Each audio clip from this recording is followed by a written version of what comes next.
All right, welcome everyone to another installation of Dr. Erin. I always call her Erin, but you know her as Dr. Erin, her training sessions on her business skills and strategies to help you reach new success. So every business needs an optimizer, and Dr. Erin, the success psychologist, is your go-to expert for transforming individuals and teams into high-performing powerhouses. She's been awarded top doctor by Best in Nevada, Professional Saleswoman of the Year, and is one of the 125 top leaders to follow listed by Success Magazine. She's a 7-time best-selling author, executive business coach, corporate trainer, and keynote speaker. She's also a top 1% leader in Make Wellness, the world's first bioactive precision peptide company that launched earlier this month. Actually, last month we kind of had launched. It's been kind of this rolling launch we've been doing here. So welcome everyone. Honey, take it away. Thank you for doing that. I always have new people copying on these calls that sometimes don't know anything about me. So I always love to know who's talking to me. So thank you for doing that, honey. Thank you so much. Okay, so before we dive in, every week you have an opportunity here to win one of my books, one of my two favorite books. One is Mind Your Own Business, and the other is our journal, Oh, How Human of Me. And you can get entered into a raffle by sharing tonight's call or a video or a small little clip somewhere on social media and tagging me sometime on Sunday or Monday when you might be listening to this on the replay. And then all the names go into a raffle and someone wins. And then we feature one of our beautiful members, and Kelly was the winner last week. Thank you so much for sharing this call, Kelly. I know she's like, woohoo, woo. And look at Kelly's whys. Kelly, can you unmute? Are those gotta be Those are my grandbabies. They're not babies anymore. How many grandbabies do you have? I have four.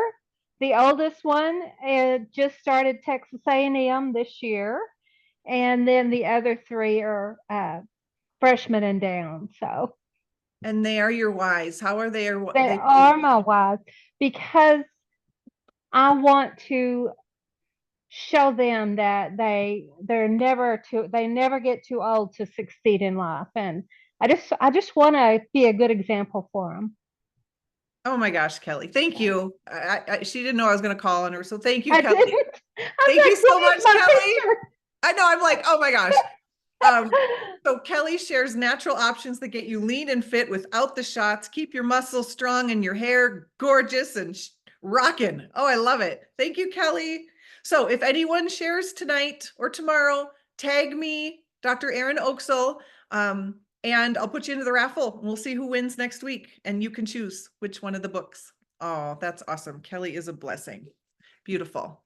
Okay, so like I said, we're going to talk about punching fear in the face tonight, and we're going to talk about how to deal with all limiting beliefs from now until the end of time, which is a great big promise, but we've got the methodology to do so. And I think it's going to be one of those calls that you're going to look back on and say, that skill I have in my back pocket, and it is useful for every negative and limiting belief that I have.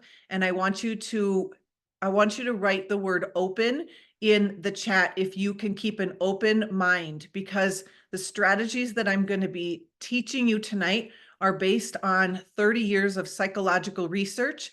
And it's very different than maybe some of the self-help, positive thinking kind of world that we swim in together as entrepreneurs.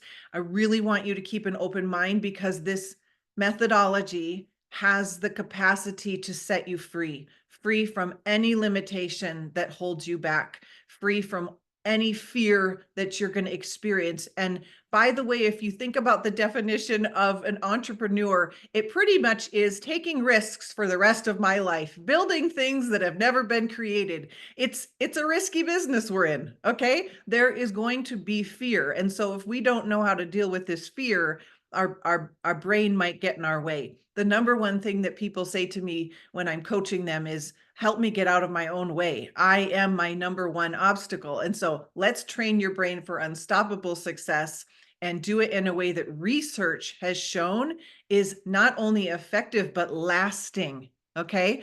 And you're going to have this tool in your back pocket forever. Okay. Awesome. Thank you, everyone, for saying that you're open. Okay. Before we jump in, what is something that you have become good at, even though the thought of it at one time was scary to you? I'll go first. Parenting. Like, do you remember if you're a parent having your first child, you're like, I have no idea what I'm doing. None. I can think of so many things that I used to be afraid of, right? That I maybe have grown some skills in and become good at, right? So put them in the chat if you can share. Talking. Oh my gosh, talking in front of people. Yes. Okay. So the strategy that I'm teaching you is called bless and release. But before I teach you, I want to just highlight again this kind of self-help world of what we have found doesn't work. And I want you to tell yourself, it's okay. I didn't know any better. So if you've tried any or all of these strategies, as I have, because we have been told to do these strategies, give yourself grace and say, I just didn't know. I just didn't know. And up until now, I just didn't know. So, when we have fears and negative beliefs and limiting thoughts, some of us really have a strong history of gaslighting yourself. If that's you, say me, okay? Gaslighting yourself is like, well, no, it's not that big of a deal. Why are you having such a struggle? Or no, other people have it way worse than you. Why are you complaining? Or you should just be more grateful. Okay. Gratitude's a great skill and a great practice, but often gratitude's not the problem. And so gratitude's not the solution. Gratitude's often not the problem. So gratitude might not be the solution. Okay. So gaslighting yourself, lying to yourself. Has any one of you been told and tried to, the classic affirmations, stand in front of the mirror and tell yourself, I love everything about you. You are a millionaire. You've got this. And your brain is like, liar, liar, pants on fire. That I have the data and that is not true. That is not true. So put the number 2 if you've tried lying yourself into believing that you shouldn't be so afraid of these things or shouldn't have these thoughts, right? Stand in front of a mirror and say, I love everything about my body. My body is beautifully and wonderfully made. And you're like, oh, good Lord, I did not believe that. Not one hot second. I want to believe it, but I don't. Okay. There's a lot of research that when we kind of do those affirmations in a way that is not true, we actually induce shame. And we can increase the amount and the believability and the frequency and the severity of those negative beliefs. So the very thing we're trying to help ourselves with, we actually end up backfiring. Okay, that's a whole nother training on how to do affirmations that work. But start with telling yourself the truth. Like, I am learning every day to appreciate my body. I am, that's the truth. Or I've never been closer. And there's a high probability if I do what millionaires do, I will be one someday. I'm so excited about that. That's the truth. But lying to yourself doesn't work. Okay, how many of us have told, no, the second a positive thought, negative thought comes up, we just say, no, cancel, delete. Put number 3 if you've been told this or tried that strategy. I mean, I've been told all of these. No, just say, no, I am not available for that. And stop it, just stop it. How many of you tried the stop it strategy, and the stop it strategy has not worked? And you're like, I've been trying to tell it to stop, but I just can't get this brain of mine to listen. Okay. And then that's even sometimes more aggravating, right? You're like, or you've been told, like, you're only going to attract what your brain feels and thinks. So I remember that really freaked me out because I was having negative thoughts. I was being a human being, and then very scared that somehow in the world of energetics that I was going to be pushing away that which I wanted. And I just couldn't stop those thoughts. And that gets very scary, doesn't it? It's like anxiety provoking of, well, if I'm not in control of having these negative thoughts, then how can I control getting in my way of success? Like it's just terrifying. Yes, the Bob Newhart stop it strategy. Okay. And then we have been swimming in the culture of toxic positivity that, we are only available for positive thinking. We are just, the second we have a negative thought, we are going to just say, no, we only are going to think positive. And you're like, I don't know how to do that either, because again, I'm a human having a human experience. So these are the strategies that we're going to say, oh my gosh, you tried so hard. You didn't know, and you didn't know better. And, we get to learn a new strategy now. Before I share the strategy with you, I want to share this concept that we know in psychology, and it's like living in opposite world. Okay. And the strategy, the whole idea is the more you resist, the more things persist. You've heard that, right? What you resist persists. And so if I were to tell you, I will give, oh God, don't even get me started on the 5, 4, 3, 2, 1. No. Don't get me started. 5, 4, 3, 2, 1. Okay.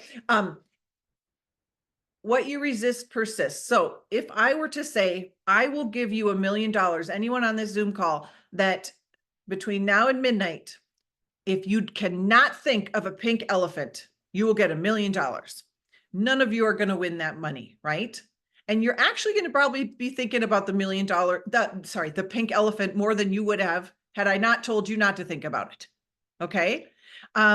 The more that you resist your sadness, for example, or anxiety, and say, no, oh my gosh, it's getting worse. And no, oh my gosh, I can't have this. I can't. The more it is fed, it's like feeding a monster. And so what we know is when we are able to invite our feelings and thoughts in, even the negative ones, and have this relationship with them, almost this idea of, come on in, sit down, you have something to tell me, I want to know, let's have this relationship together, the more and faster it goes away. So again, it's like living in opposite world. So the thing we know about the resistance, the negativity, the pushback is the more we allow it, the quicker it goes away.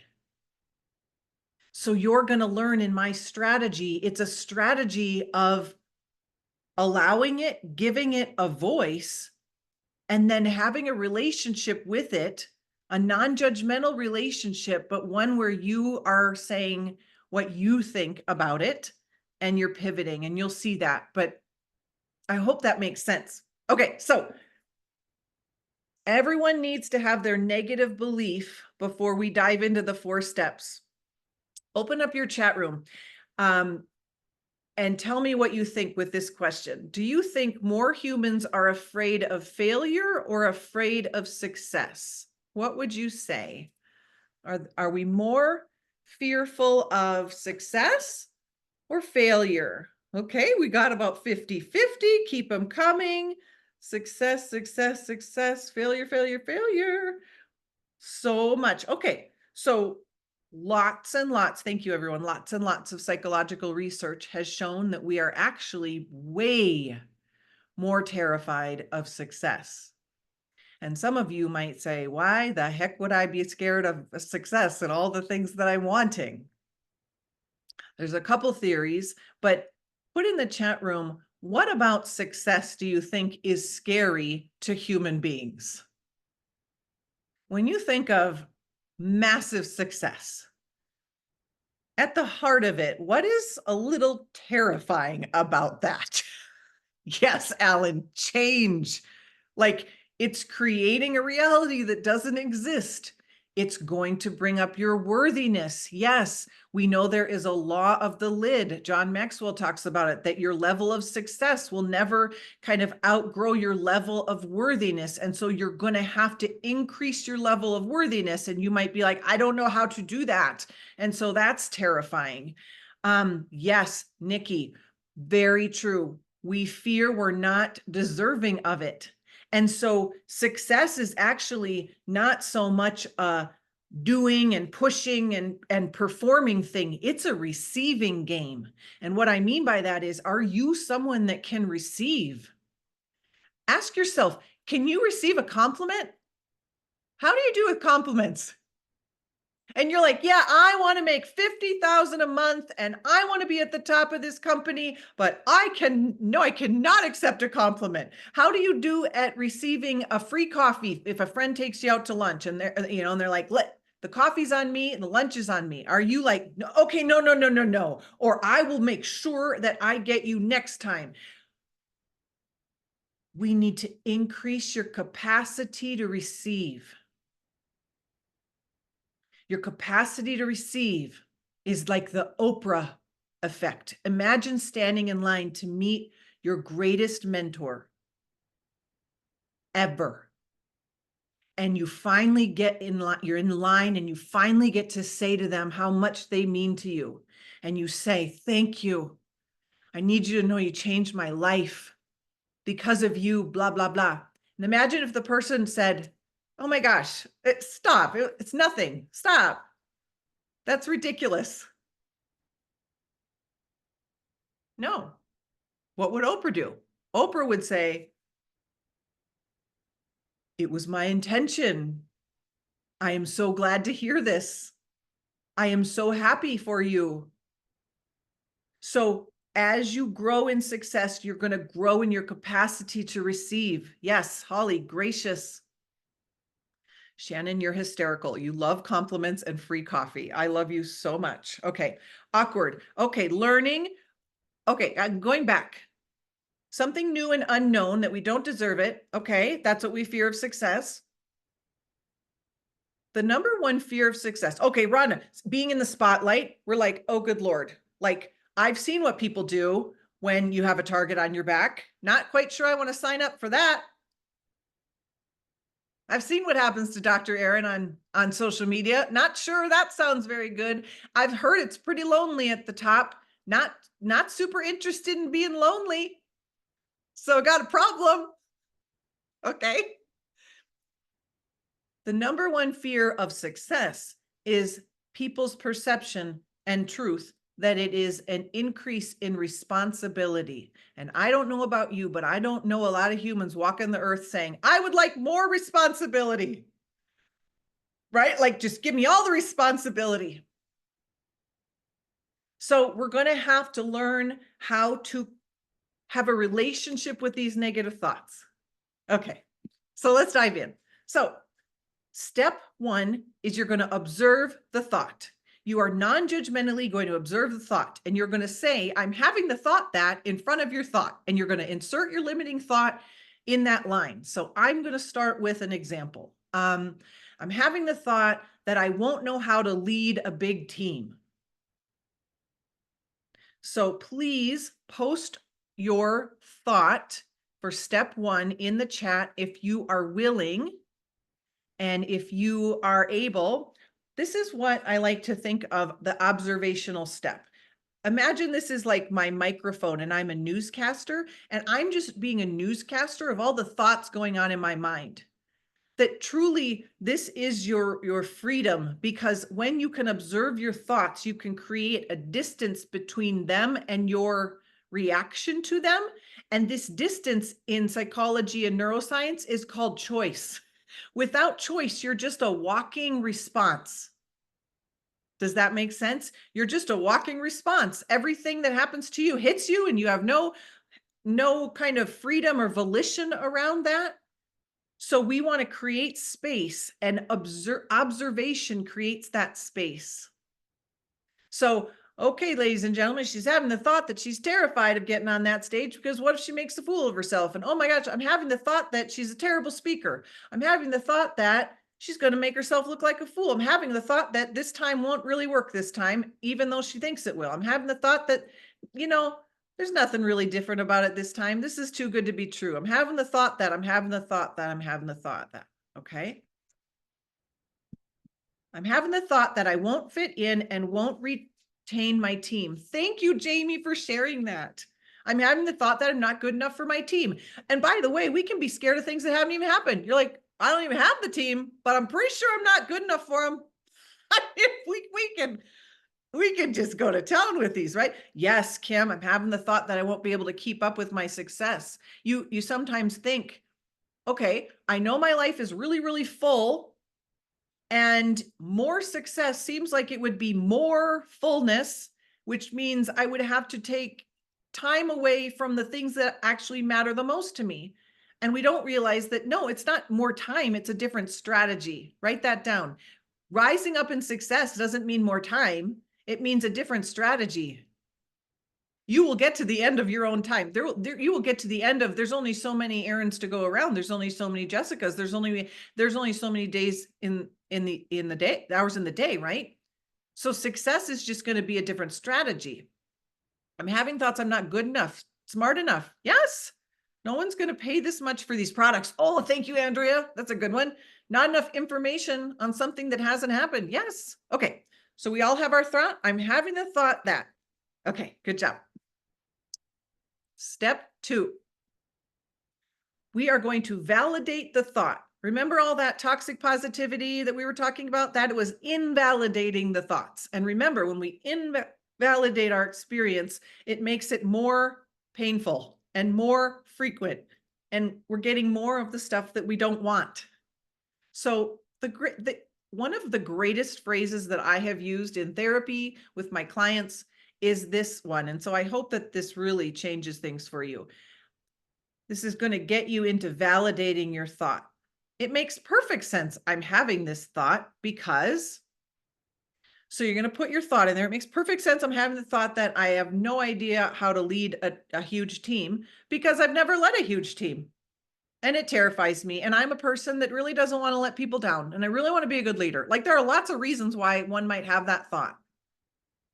So it makes perfect sense. I'm having this thought because, can you find your own reason? Another great reason could be because I've got data to prove it. This is why all those positive affirmations or stop it or just think positive don't work, because if I'm having the desire to be a millionaire, and I've been in business for 23 years and I've never even come close to being a millionaire, but I know I've put my work ethic, I know I've put the work in, and my brain is like, this is a pipe dream. Like, who do you think you are? You have never even come close to that. I can't tell my brain, that's not true. So it makes perfect sense I'm having this thought because I've never even come close to my dream. Like, it makes perfect sense. Do you see the power of validating your thought? It makes perfect sense. I'm worried I will let others down because I value serving people greatly. And I would be terrified of that. It makes perfect sense that I don't know if I can keep up because I've never successfully done that. So I don't have any evidence that I would be good at that. It makes perfect sense. I don't think I'm good enough. And then you're going to fill that in. When I became a speaker, this thought came into my mind of like, you're a terrible speaker. I'm like, who said that? Like, who said that? Because I was kind of excited to go give my talk, and I knew which family member that came from when I was a younger child. I'm like, oh. So sometimes it makes perfect sense you're having this thought because you learned this thought for so many years, or someone told you this thought. Or you've noticed what people do to rich people out in the world and how they rake them over the coals. And you're like, it makes perfect sense. I'm terrified of being one and having all this visibility because I've seen what happens to them. Of course, I'm terrified. So you've got to become the greatest validator of your own thoughts, even the negative ones, on your path to being free of them. Okay? Makes perfect sense. I'm terrified people can't afford these products because I can't afford these products. Okay. It's true. Are we good with steps 1 through 2? Does anyone have problems with steps 1 to 2? Garth, tell me if anyone does. Not that I saw, any. Okay. Okay. Step 3, we are now going to thank our brains for trying to protect us. Let me back up a step and let you know something about the brain, the human brain. When you think of its job description, the human brain's job is to collect data, to look at your life experiences and put them all together and make order of what otherwise would be chaos so that you can feel like there is safety in your world, there is predictability, there is protection. You juxtapose that with, like I said, the job description of being an entrepreneur is to create something that has never been created before. So we've got to bridge this gap because the brain is going to be taking note and the brain is just doing what brains do. The brain is doing what brains do. It's trying to protect you. And most brains, until they are really rewired after working with someone like me or on your own personal growth and development, unless they're really rewired, most of our brains love to live in the land of probability and not so much in the land of possibility. And what I mean by that is, again, the brain is like, I've got the data, and the data says that that data is living in the land of probability. And you, in order to be a visionary in your life and create something that's never been created, need to live and train your brain to be in the land of possibility. So I am going to give you some examples because this is the step that a lot of people get caught up on or gets tricky. So I'm happy to help you with this step, but you're going to thank your brain. Your brain is trying to protect you from all sorts of failure, from wasting your time, from wasting your money, from going bankrupt, from looking like a fool, from this time again not being the one that works, and everyone in your family saying, oh my God, stick to what you're good at. Okay, your brain is just paying attention.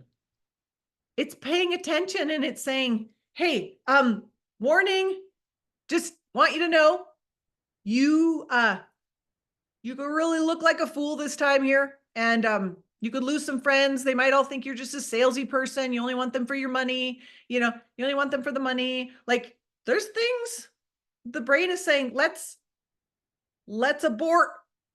This is bad. So your brain's trying to protect you from failing again, from rejection, from looking like a fool, from wasting your time and money, all those things, okay? And you're going to say this sentence: thank you, brain. Thank you for trying to protect me from, or thank you, brain, for alerting me to, thank you, brain, for trying to protect me from failure again, or from looking like a fool. Thank you, brain, for trying to protect me from, thank you, brain, for warning me about that. Thank you. You're doing a great job. Thank you. Got it. Noted. Thank you. You're just doing your job.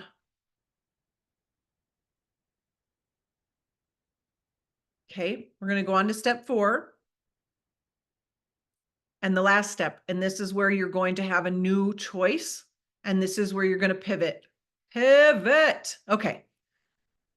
Step 4 is where you're going to claim a new choice or a new reality or a new philosophy about this negative thought that you're having. And I think you're gonna realize by the time you get to step 4, you've done it in a self-compassionate, self-accepting, loving way, isn't it? This is a self-compassionate practice. So something that you might employ and use here in step 4 is, you know what? I'm capable of change. Or, you know what? Things are really different now. I never had someone that could help me learn the skill that I was terrified of not having up until now, and now I do. Or I'm a totally different person this go around. Or I've been through some stuff. I am way more resilient, or I have had a total change of of heart of how I even view any of this stuff. So this is not the same. This is a totally different scenario, and you're choosing something new. So using my example, I'm happy, I'm terrified I won't be able to lead a big team. Makes perfect sense. I'm scared about that because I've never led a big team and I don't want to let people down. Thank you, brain, for alerting to me the possibility of letting thousands of people down. Thank you. Thank you very much. And step 4, you know what? I am capable of learning how to lead a team because I have leaders that have gone before me and they're going to teach me how. And I have them in my back pocket. And I can learn how to lead just like I learned how to walk. I can learn how to lead like I learned how to brush my teeth. Everything that we are doing in our lives are things that we've had to learn. I want you to realize this. And as we move into confidence, you're going to learn confidence is actually just something you can learn to be. It's so interesting. We think confident people are just confident people. Like, how do you become confident? Learning how to be confident is like learning how to play tennis. And I'm so excited to show you how. But all these things that you don't know how to do yet, you need to tell yourself, I can figure out how to do that. So before we wrap up with the confidence stuff, I want to see if anyone is willing to go through their 4 steps and share with the group or get feedback, but who is willing to walk us through your 4 steps?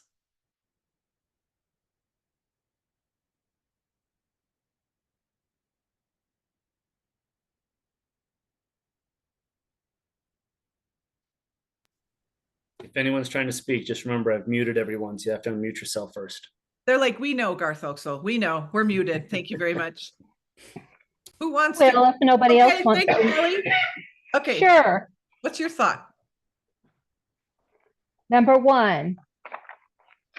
Remind me what number 1 is here. I'm having the thought that.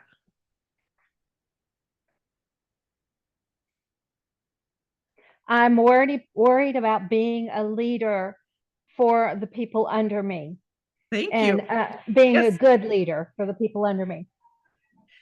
Step 2 makes perfect sense. I'm having this thought because I'm letting fear take control of me instead of realizing that I can. I've never had a big team. It's time okay. for me to do it and prove to myself I can. Okay, so it makes perfect sense you're having this fear because you've never done it before. Mm-hmm. Okay. Step 3.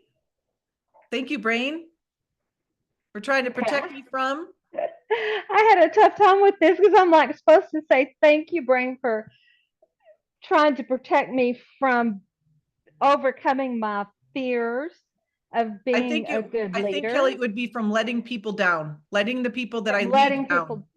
Okay. Or so let me. doing a terrible job of leading people. Yes. Thank you, brain. Yes. You're trying to protect me. Does that make sense? Yes. Yes. That Yes. feel It right? does. Mm-hmm. That feels Yes, right? it Okay. does. Okay, great. And your pivot? And my pivot is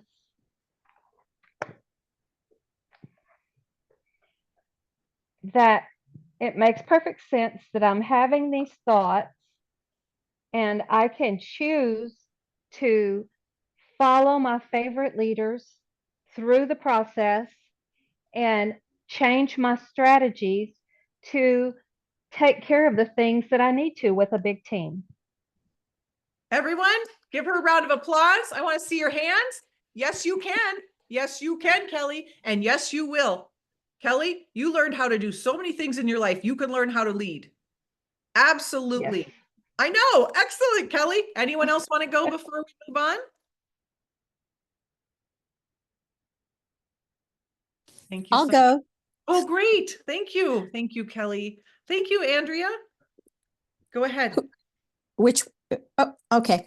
So I was the one that put down that no one's going to be able to afford these. Okay, great. Right. So step 2, I wrote, the validation is it makes perfect sense. I'm having this thought because currently I'm barely able to afford them. Thank you, Andrea. And my step 3, I'm thanking my brain for protection, for trying to protect me from going bankrupt. Oh my gosh, what a smart brain. And now I choose to do things differently now by teaching myself and the people below me how to get their products for free. Oh my gosh, give her a round of applause. Thank you, Andrea. You did it so well. Thank Oh my you. gosh, you're welcome. Okay, amazing. Let's go back to the slides. I've got a couple other things to say. So you all are here because we wanted to punch fear in the face and you want to become a confident person. Let me open up my chat again. I want to hear, where do you want more confidence? About what do you want to be more confident about in your business? What are some things you wish you were more confident about? Okay, let's see what you're saying. Maybe you're want to be more confident about the business opportunity, more confident about the value you have, more confident in your speaking, more confident in your visibility, more confident in sharing the opportunity, the follow-up. Oh my gosh, Garth, yes. Getting my first affiliate signed up. Okay, great. So think about what you want more confidence in. And this concept changed my life. And it was taught to me from Brendon Burchard. And the idea is this, that confidence in adulthood is different than confidence in childhood. So there is a difference developmentally.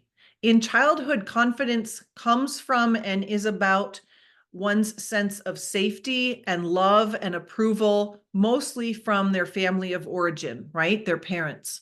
Okay. A lot of confidence, developmentally speaking, in childhood comes from that. But when we become adults, confidence is a whole different concept. And I think it's good news. And so confidence is really two things in adulthood.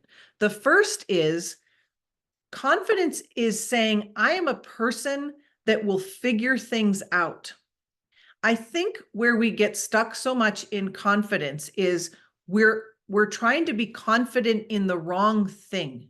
We're actually trying to be confident in our skill set when we haven't even practiced the skill set. Or I want to be confident that I'm a good leader, but you haven't led yet. That's like saying be confident that you could be a great stand-up comedian, but you've never ever practiced doing that. Like, we want this confidence about how we will know that we're good at the end result. And that is not what confidence in adulthood is about. And so after today, you are going to be able to say, I am confident. I am a confident person based on this definition. I claim my confidence because you are a woman or a man that can figure things out. Marie Forleo says, everything is figure outable. In your life, you have figured things out to get here. You have figured it all out. You have figured things out. Tony Robbins says successful people don't have resources, they have resourcefulness. The resourcefulness is this idea of, I am a person that can learn. I can learn. And so if I need to learn how to be disciplined, I can learn how to be disciplined. If I want to learn how to have energy, I can learn how to create my own energy. If I want to be confident, I can learn how to be confident. You can learn these skills. If I want to be an epic leader, I can learn how to be an epic leader. No one is born being great at any of these things. And so if that's true, all of us have figured it out. So I hope that makes sense. You're also not confident. You're not meant to be confident about knowing how. You're just confident that, so see the difference? It's very different saying, I'm confident I will be a millionaire by such and such date. No, we're not confident in that because we're not in control of all sorts of things that can lead to that. But I am confident that if I do what millionaires do for long enough, there's a pretty high likelihood I will be a millionaire. It's just like a law of the universe that is stronger than myself. Okay. Like, I am confident. I'm not confident that I'm a great speaker. I'm confident I can become a great speaker. I'm confident that I can find people that will help me become a great speaker. Do you see the difference? And the second definition, second prong of confidence is the root of the word confidence is confide. What are you confiding in? You're confiding in yourself. You're trusting that you can keep the promises you make to yourself. And a lot of you here might be saying, well, that is why I have no confidence, because I do not have a good track record of that. Well, can you figure it out? Can you become someone that keeps the promises they make to yourself? Please write a yes in the chat room if you believe you are capable of becoming a person that can keep promises you make to yourself. Can you learn how to be trustworthy? Can you learn how to live in alignment with your highest ideals? Yes, you can. Those are skills. Again, people don't come out of the womb being integral or not integral. People don't come out of the womb being disciplined or undisciplined. People don't come out of the womb having a strong mental toughness or a victim mentality. They learned along the way those things. And so everyone struggles with keeping promises to themselves, because we will not do this perfectly, but we can learn to strengthen this muscle of keeping the promises we make to ourselves. So do you see, we're placing our confidence in the wrong things. We're placing our confidence in knowing how, and we're placing our confidence in being like great at something that we're not great at. So one of the things we're going to employ here is the good news of the confidence competence loop.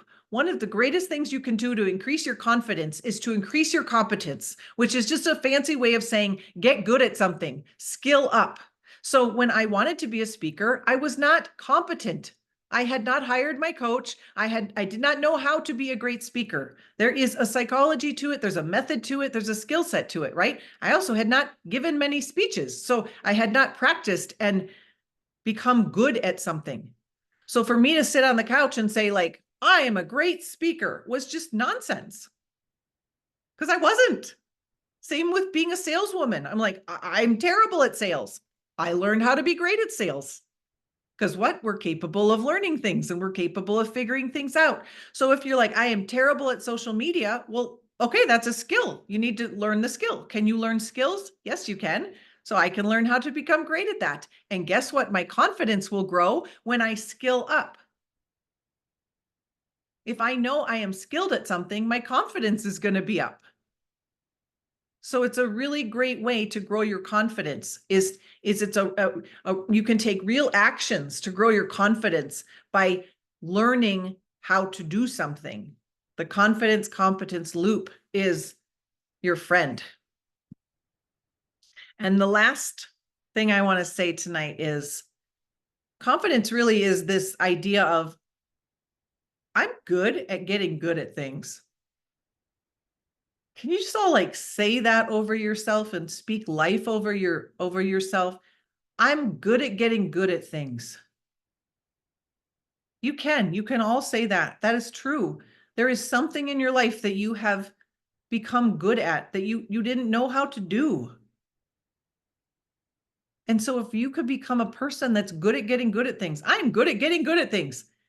That, my friends, is confidence. That is, right now I'm not good at challenging my limiting thoughts, but I can get good at getting good at things, and I can learn how to get really good at that. And then I can live with a brain that most of the time is my best friend and not my greatest enemy. It's my greatest business partner and not this dangerous neighborhood to hang out in. I am good at getting good at things.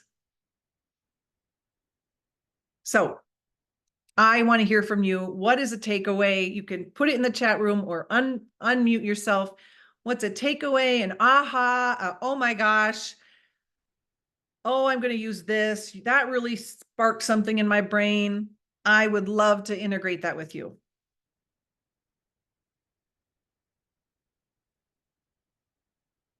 And of questions, if you have questions, of course. Oh, thank you, Jessica. Your 4-step approach. Until you can just you get that so ingrained, you're like, okay, observe the thought, validate, thank your brain, pivot. That strategy will always be with you. Honey, we had a number of people join within the last, even just 5-10 minutes. Could you just real quick share the 4 steps? I know people will watch this on record, but just for their notes and for people who might have missed it, because I did see in the messages a couple of times people asked you to repeat. Can you just repeat the 4 steps? Sure. Holly, you've never heard it called bless and release because I made that up. That's just my name for it. So this is the strategy to deal with all limiting negative beliefs is you observe the thought. I'm having the thought that. Number 2, you validate the thought. It makes perfect sense I'm having this thought because. Step 3, you thank your brain. Thank you, brain, for trying to protect me. And then 4, you pivot and you choose your new way. So you'll find all of those slides in the replay and the recording. Garth, you want to put the YouTube channel where all of our recordings are? And then Garth's also going to put the recordings all in one place from the last 3 weeks. So that Linktree link there is all of the recordings so far.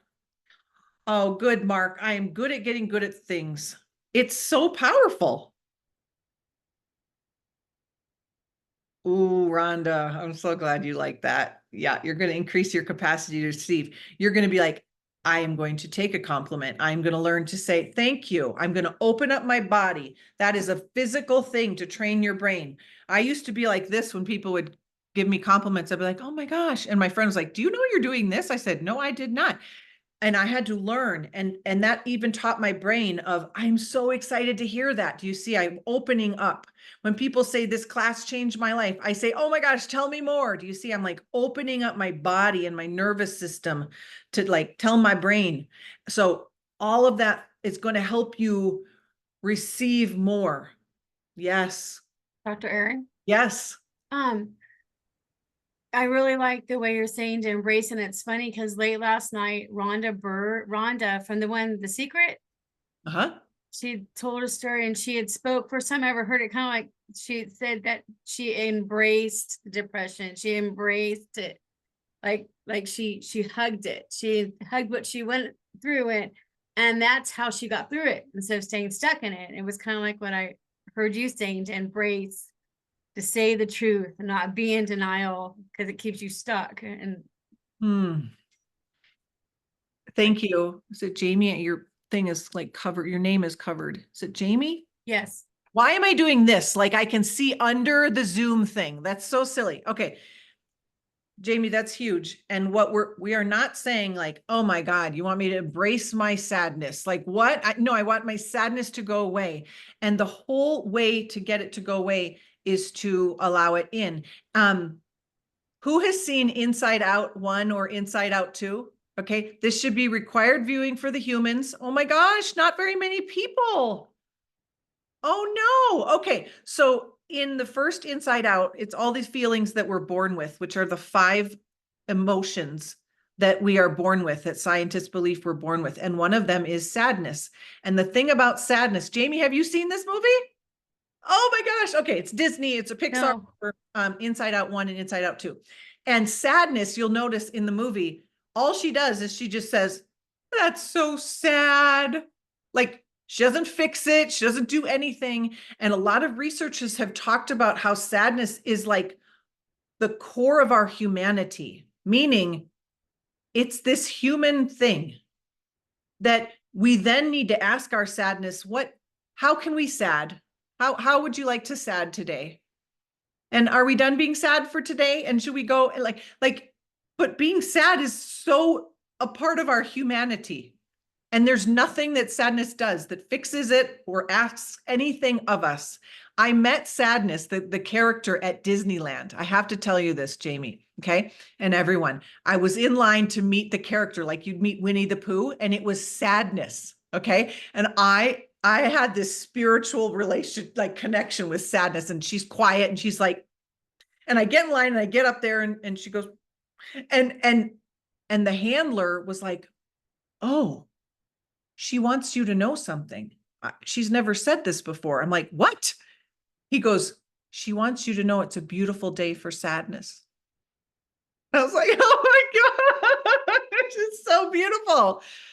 And there was this woman behind me and she also went through the line. She was an older woman. And she's like, I resonate with that character more than any Disney character, and it's because it's a human experience and it was so beautiful.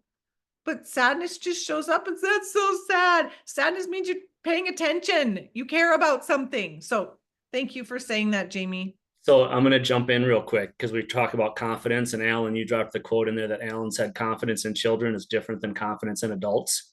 Hmm. So the backstory to that is we brought our kids and their boyfriends, and they all went on the Ferris wheel that has the one that swings in and out. And Erin hates Ferris wheels. So Erin and I sat on the bench watching them, and it was a long line. So we were there for quite a while. And Sadness came out, and Erin just sat there and just watched Sadness. She didn't want to get in line. She just watched. We were there long enough that Sadness left to do the rest, wherever came back. Then Erin had the confidence to get in line and have that moment with Sadness. But she was not confident enough to go up there the first time because, like you said, confidence in adults is different than confidence in children. But she did it. And because she did, she had that moment.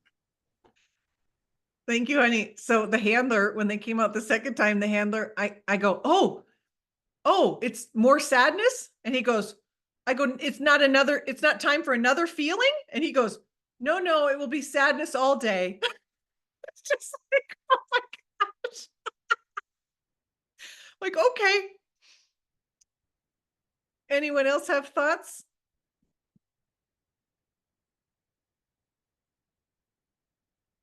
I mean, do you all see you can be confident now? Like you literally can just claim confidence. And then if you're like, well, how do you become confident? You keep the promises you make to yourself. It's impossible to be confident if you do not keep the promises you make to yourself. Doesn't that make sense? It's impossible. So go and do the things that you say you're going to do, and your confidence will be there. It's the equation to self-esteem. It's the equation to happiness. It's aligning to who you say you want to be. And then doing what she would do and doing what he would do. And you will have confidence because you will be being her and him. Rhonda? Yes. Hi. Hi. In the network marketing business that I've been in, like I tried Modere and now Make Wellness. I see a lot of trainings that always happen about recruiting and bringing people in, but then it kind of stops. And especially if you don't have, like, sometimes we get superstar sponsors who are so busy, they don't have time to talk to you, or like, that's the part where my confidence gets stopped because I'm like, okay, once I get these people in, like, how do I manage them? How do I do follow up? How do I do, how do I manage my house and all my children? And what about automation and which program should I use? And because I know that a lot of big leaders after a certain point, they hire virtual assistants to do a lot of their social media so they have time for other things. I am, like that other lady said, I had to struggle my butt to save my money for my Right. founder's They don't bonds, do it at the beginning. right? So And I know I have to build right. up there. So I know everything leads to in our company, Justin, but then what happens when they're in? I get nervous about scripts. I get nervous about how to do this like as a leader. I feel like lost. I feel like a Yeah. guppy in a ocean of superstars. And Oh it my gosh. Sometimes too, there's so much great information that it's like a buffet where you just gorge yourself and you're just like, this is not helpful either. So I get it. So the number one word that I'm thinking of, Rhonda, is systems. So systems and answering and asking this question to your leader and saying, I am not a burden. This is what they're here for. What is your onboarding system? I want to have my onboarding system nailed down. Okay. So like I have a text that I save on my phone that I send to every new person. It's as simple as that, but it's knowing what you're doing. It's knowing your system. And then you can have confidence that, yeah, you can help any newbie come and you can help them get to whatever goal they want to get to because you're just using the system. So have ask any your, systems. I ask keep your, asking. what, Rhonda? I've asked, and I just Oh, a okay. lot of times I get put into groups and like tagged on Okay. this video and tagged Okay. on that video, but I never really have someone who sits there and talks Okay. to me about It's what. coming in the app as well. There's going to be like a getting started, which is all you're going to need for your newbies. But ping me a private message. I'll show you what I do and what everyone like on our team does. Okay. Okay. Thank you so much. I So appreciate look it. it. That's what she just did. She's like, I don't know how to do that. I will ask how to do that and I will find the answer and then I will do that. It's like that. Right? Thank you. You're welcome. Okay. I want to honor all of your time for an hour. Thank you so much for being with me. Remember, if you want to share tonight, tag me. That way I'll know and you can win one of these books. And that would mean so much to me if it feels aligned to share it. And go confidently in the direction of your dreams, everybody. I'll see you next time. Next Sunday, we'll be in Orlando. Maybe Shannon Hughes will be sitting by me. Who knows? Who knows? All right, we'll see you next time. Bye, everyone. You're welcome. You're welcome. Bye. Bye, Kim. I see you waving.